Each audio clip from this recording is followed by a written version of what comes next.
Bonjour, le Media Agency fêtera bientôt ses 10 ans. 10 ans d'observation, des profondes transformations au sein de vos organisations. Mais aujourd'hui, c'est le moment de nous fixer une ambition encore plus forte. Le contexte actuel de multicrise nous questionne et nous motive tous à œuvrer en faveur d'un numérique porteur de sens. Cette émission, c'est l'occasion de vous présenter des patrons et managers de la tech qui peuvent agir et qui forgent notre avenir numérique. Mon invité du jour a une carrière au sein de 3Com, Juniper, puis presque 12 ans Cisco, patron de la France aujourd'hui, Laurent Degré. Bonjour. Bonjour Sylvain. Laurent, merci d'être avec nous pour cet entretien. Merci de jouer le jeu de cet échange. Je vais sans plus attendre t'embarquer sur le jeu de l'interview et t'inviter à partager avec nous tes premiers pas, le déclic dans le numérique. Le déclic, je crois, c'est l'année 80, l'Amstrad, CPC 464 avec des cassettes.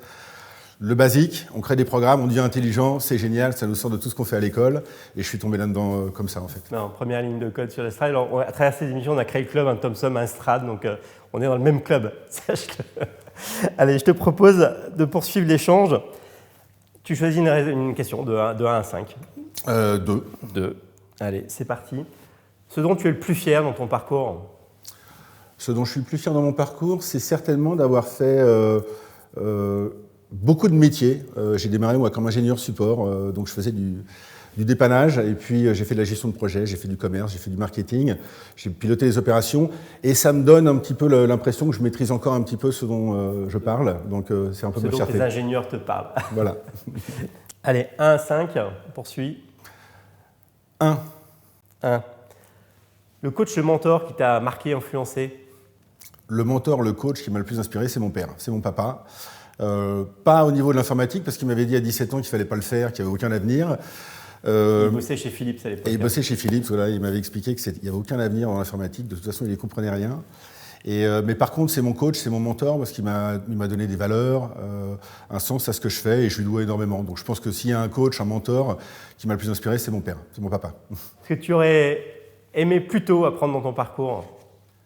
Ce que j'aurais aimé apprendre plus tôt et que je n'ai pas pu apprendre à l'école, c'est le pouvoir de la diversité, le pouvoir de travailler avec des têtes différentes, bien faites, avec des parcours, des cultures différentes, parce que c'est générateur de richesse et ça vous permet d'arriver beaucoup plus vite. Et c'est pas quelque chose qu'on apprend dans les cursus scolaires. Voilà. Dans ton parcours de manager, quel regard tu portes sur l'échec? L'échec est une source d'apprentissage, et ça aussi, c'est pas forcément quelque chose qu'on intègre très jeune, mais qu'il faut apprendre avec le temps. Il y a plein de parcours avec des erreurs, et l'erreur, c'est source d'apprentissage. Il faut juste l'intégrer. Allez, je te propose de poursuivre.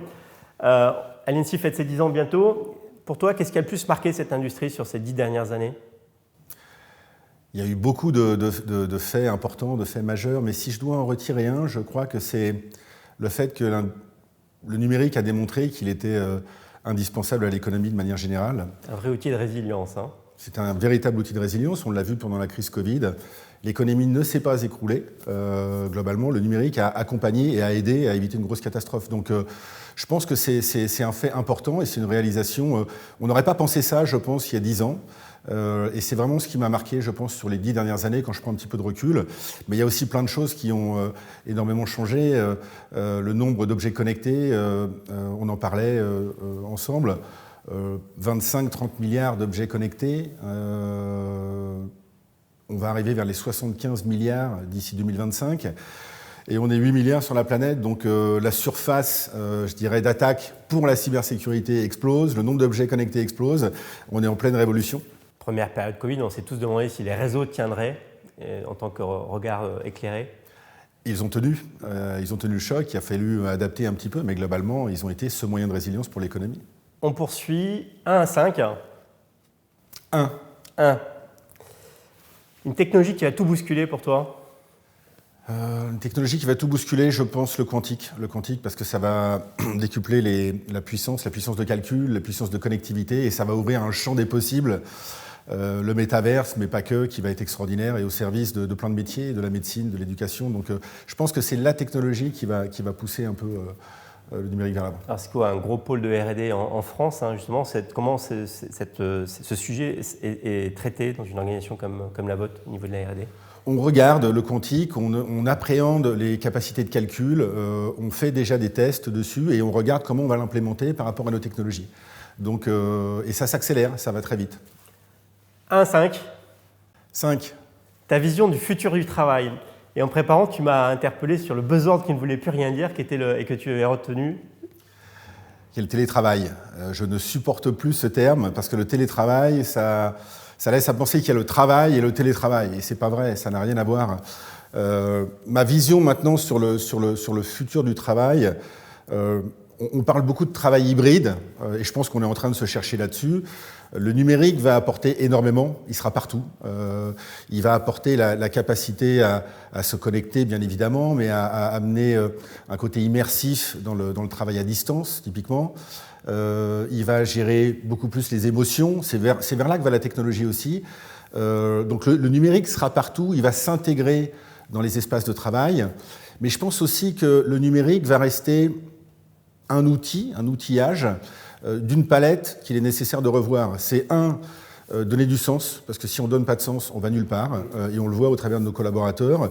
Et puis, c'est aussi revoir nos méthodes de management.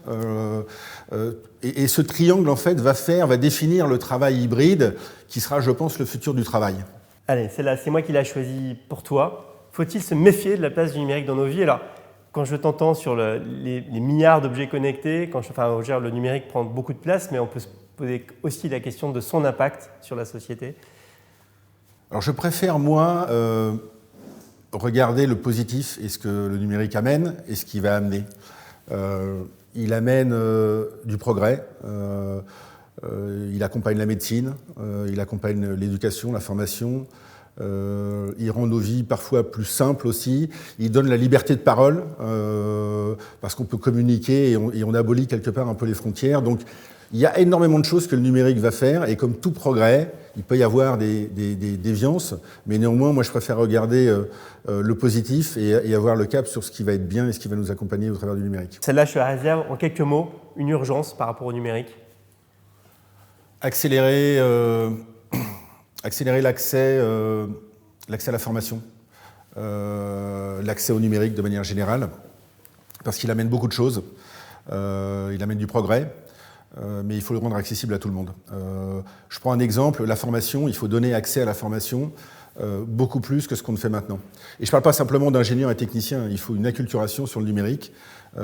Chez Cisco, nous, on forme plus de 30 000 personnes par an, des demandeurs d'emploi, des élèves ingénieurs, des élèves d'IUT. Ce n'est pas suffisant, il en faut encore plus, et surtout acculturer l'ensemble des populations, parce que le numérique n'est pas un secteur à côté, il est dans tous les métiers. 24 heures pour toi, sans Internet, c'est possible? Ah oui, c'est possible, c'est même nécessaire. Et je fais parfois plus que 24 heures. Alors, plutôt présentiel ou distanciel? Les deux. J'ai besoin du présentiel, j'ai besoin du contact social, du contact humain, et je pense que tout le monde en a besoin. Et c'est ce qu'on voit dans cet équilibre, là, dans le travail hybride, qui fait qu'il faut repenser nos espaces de travail. C'est pas le bureau où je dois être, c'est le bureau où j'ai envie d'être, ou l'espace où j'ai envie d'être, et je vais retrouver ce lien social. Alors, on va présenter bientôt une sélection de 100 personnalités qui donnent du sens au numérique. Est-ce que tu en as une à nous suggérer? Personnalité française, je dirais Philippe Valls, La Poste, parce que La Poste, c'est une grande maison qui a son cœur de métier, le courrier, qui s'érode d'année en année, et ça continue, et qui a réussi à se transformer au travers du digital pour faire des choses extraordinaires en termes de service. Donc bravo eux. Allez, je te propose de poursuivre. 1 à 5. 5. Le livre-roman qui t'a marqué, influencé? Il y en a beaucoup, mais si je me rapproche un peu de la thématique du numérique, 84 d'Orwell. L'objectif n'est pas d'expliquer, de parler de technologie, hein, c'est fait pour dénoncer les dictatures et les régimes fascistes, mais la notion du Big Brother qui regarde partout, quand on regarde un peu où va la technologie, ça amène à des questions quand même. Et puis il y en a un autre aussi, c'est le fameux film de Cameron, Terminator, parce que Terminator c'est quoi? C'est Skynet, c'est un réseau qui est piloté par l'intelligence artificielle, et ça tourne pas bien. Donc ça amène aussi à réfléchir et à être vigilant.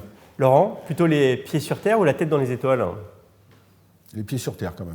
Laurent, as-tu déjà fait passer un de tes défauts en qualité? J'ai une impatience qui peut parfois être un petit peu lourde.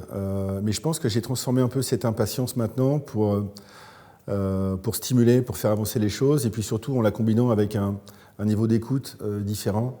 Donc est-ce que je l'ai transformé en qualité? Je ne suis pas sûr, mais en tout cas, Tu y travailles. J'y travaille. Laurent, merci. On arrive à l'issue de cet échange. Est-ce que tu as un message à passer aux équipes à l'INSEE pour ces 10 ans? Oui, déjà, bon anniversaire, bravo. Je reviens à ce qu'on évoquait ensemble tout à l'heure. Je pense que vous faites un métier formidable, non pas en donnant des leçons, mais en remontant l'intelligence collective, l'information collective au service de la communauté. Donc continuez comme ça. Bravo à tous. Merci à toi. Et pour le mot de la fin, est-ce que ce numérique, il est vraiment forever pour toi? Il est forever, il n'y a pas le choix. Et de toute façon, c'est pour le progrès de la société de manière générale. Il faut le garder à l'esprit. Laurent, je te remercie. Merci à vous de nous avoir suivis, d'avoir participé avec nous à ces entretiens. Allez voir l'ensemble de ces portraits sur aliensea.fr et puis à bientôt pour un nouveau portrait et surtout pour ces 10 ans d'Aliensea. Au revoir.